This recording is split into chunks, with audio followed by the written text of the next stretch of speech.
I'd like to dedicate this song to the missing Bitcoin and cryptocurrencies that are located at the BTC-E Exchange.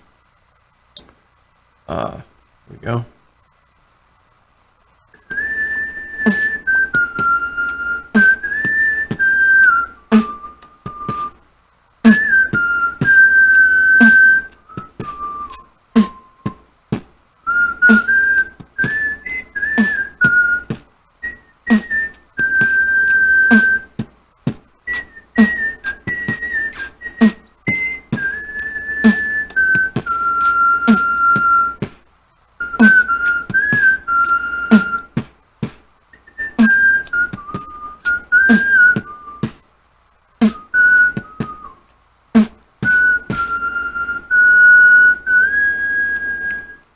I shed a tear 'cause I'm missing the Bitcoins. Still alright to smile. Bitcoins, I think about you every day now. There was a time when I wasn't sure, but you set my mind at ease. I had to roll out with a little GNR. See, when you're wearing the shirt, you got to do the dirt. Joe Dirt. Or I put a little E on the end. It's like Joe Dierte. Yeah. In all seriousness, I hope none of my subscribers out there just got screwed over by the BTC-E exchange. Again, I talk about two major exchanges for a reason. And when I say major, this was a major exchange. But let me back up a second, because that's going to be confusing. I talk about exchanges. I know one is in New York. I thought the other one was in California. And that is Gemini, New York, and I think Coinbase was California, I think. But these are essentially regulated. They're in the United States, right? Are the Fed's going to shut them down? No. But nonetheless, it looks like the Feds have shut down BTC-E. And we are going to find out exactly what happened. This, before I get started, is a primary reason. It is the primary reason why I have said from day one on these cryptos, just like silver, like these babies, if you don't hold it in your hands, you don't hold it, you don't own it. Which means what? If you have your coins on some exchange, and the exchange gets knocked down, taken down, whatever the reason, hacked, you name it, whatever, your coins, it's like taking those silver coins I just showed you and putting it in a safe at someone else's house. I always use the movie Friday. Yo, Debo, Pop's tripping. You want me to ask you for my silver out of the safe back? What silver? The silver I've been asking you about. The one I've been asking you about for 2 weeks. Oh, that silver. I didn't know you wanted it back, homie. It's right over here. Yeah, it's kind of like it's both of ours. We'll just keep it over in your safe. No. No. Keep your stuff in your safe. Keep it safe in your safe. And the same can be said for these cryptos. So how do you keep it safe if it's on? Remember, when you use an exchange, and which includes Coinbase or Gemini, but those are the safer ones in my opinion, right? Way safer. So, but when you use them, like I say, I do my activity on there. Oh, I need to buy some more today, or I want to buy some more Ethereum, Bitcoin. I buy it. And as soon as it hits my account to where I can transfer it out of there, boom, I've taken it and I throw it into my Exodus wallet. Now, one of these days, I'd like to tell you, guess what, guys? I took it out of the exchange and I put it in my Pillar wallet because it does the top 50 cryptos, right? That's what they're going to have done in the near future. One of the many reasons why I like Pillar still. You know, still as in J-Snip, it was 10 cents when it came out. It's like 7 cents. What the hell's going on? I still love them. I don't care about that. Like I said in my other video, I'll be waiting and hanging on to some Pillar. Believe me. As they get rolling and they start hiring and they start getting stuff done, it's just going to go up, up, up finally. We're hoping, fingers crossed, that for whatever reason it just jumps up like Veritasium or whatever, Populous. It didn't. So did so many other coins. They just don't. So, anyways, if you don't move your stuff off the exchanges, you risk this happening to you. The good news is if you use Gemini or Coinbase, and again, my opinion, and I can't tell you 100%, but I'd feel way more comfortable leaving my stuff on Coinbase or Gemini than I would one of these other ones.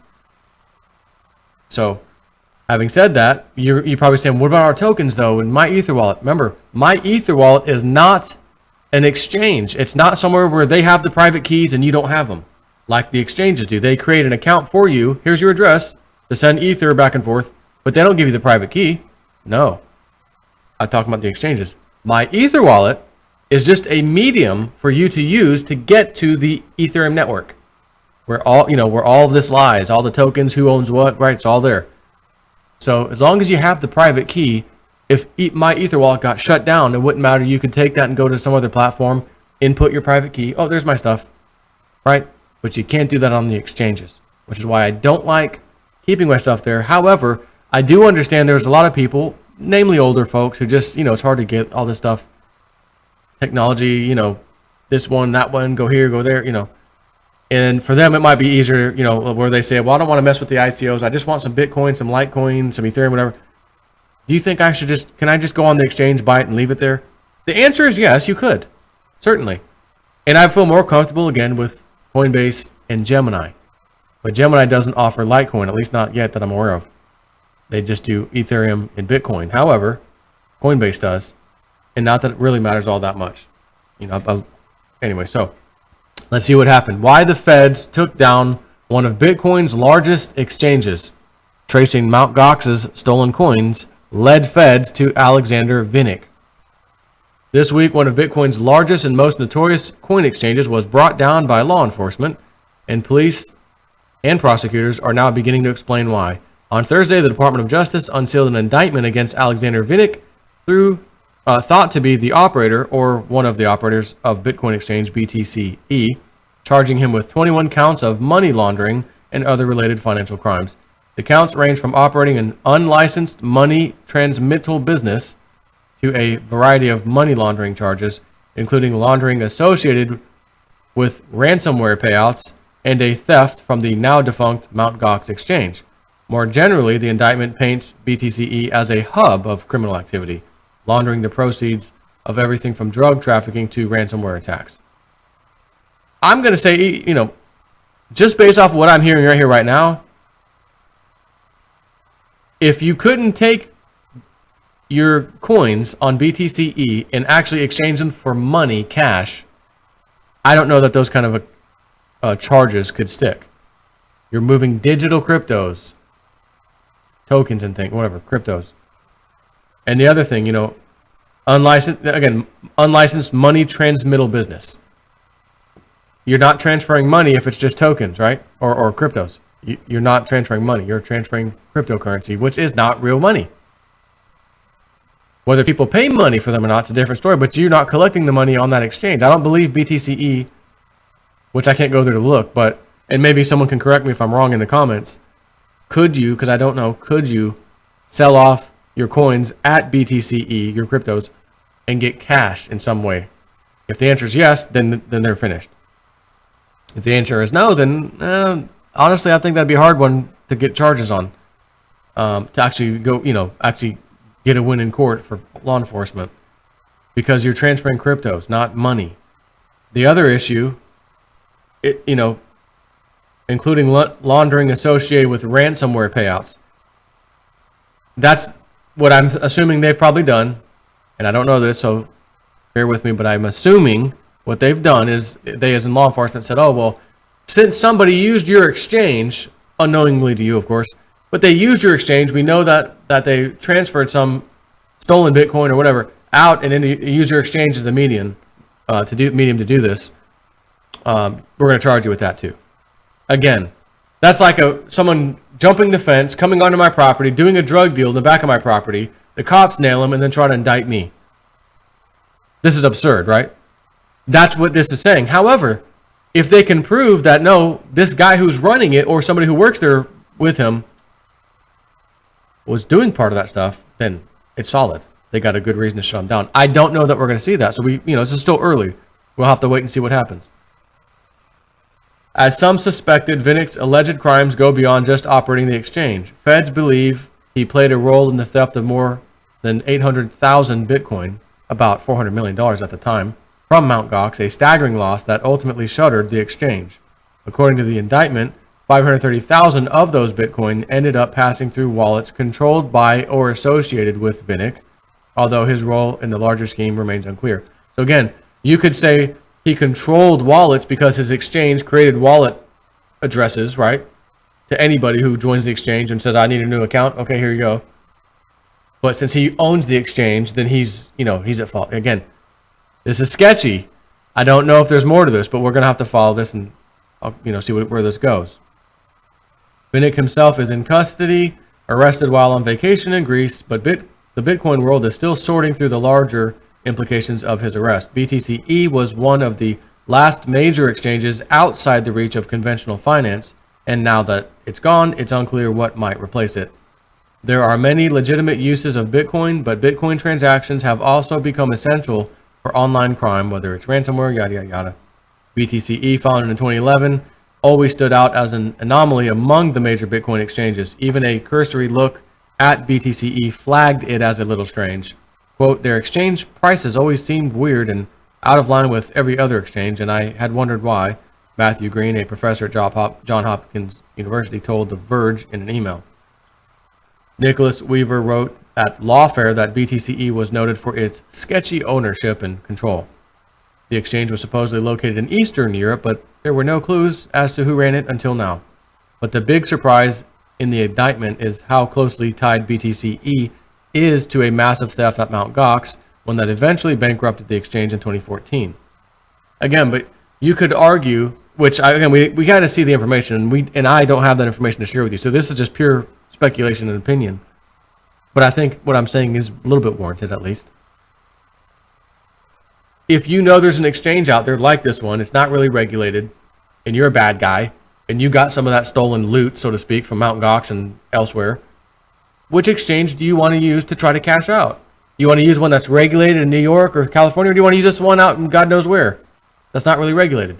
That's the one you're going to go to, right? So again, I don't know that they're going to be able to prove that this guy had anything to do with it, other than people used his exchange to do these things. Again, you jump my fence and use my property, do a drug deal behind my little shack here, the Realist News shack, which, by the way, and I'm going to say, you don't have to necessarily put in the comments, but if you have like a really good idea for what I'm about to tell you, go to my website, realistnews.net, realistnews.net, and hit the contact button. I'd like to put like a little sign or something on top of my building, like something cool. This little building, it's probably like 600 square feet or something. I don't know what it is, honestly, in here. But it has like a little wooden thing, and there was something up there, some writing. And I'm like, I want to take that down or change it, put something on there, but maybe I won't put any damn things, leave it blank. But I thought I'd do something cool. Maybe I could put the Realist News logo. Matter of fact, any graphic designer type of people, logo designers, see this where my finger's pointing, the Realist News logo, how it's kind of backwards, Realist News. Maybe something like that, similar, and it doesn't have to be those colors.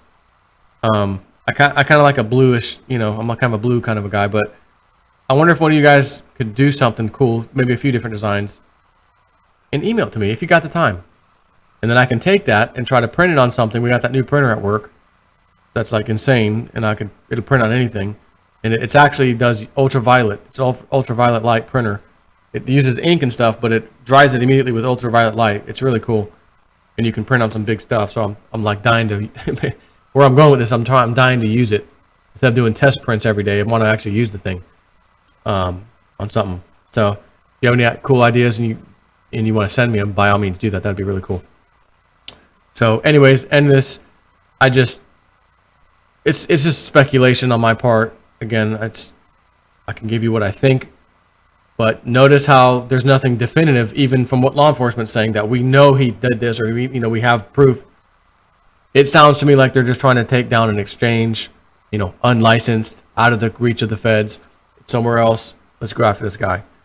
But maybe there's something to this. Maybe they're going to find out, oh no, he was actually laundering for sure, and he was a part of the one that, people that stole the stuff, set up his own exchange to basically launder it himself. It's possible. Because if he set up his own exchange to do those things, he could make it look like, oh no, this was people on the outside sending in the stolen Bitcoin, not me. When in reality, it was him using his own exchange as cover to do these things, right? So there's the other side where that, for law enforcement, that's a possibility. Remains to be seen, and we'll just have to see where this goes. Naturally, I'll be keeping you up to date with this as the story, I guess, unfolds. If we hear more, and I'm sure we will. Take care.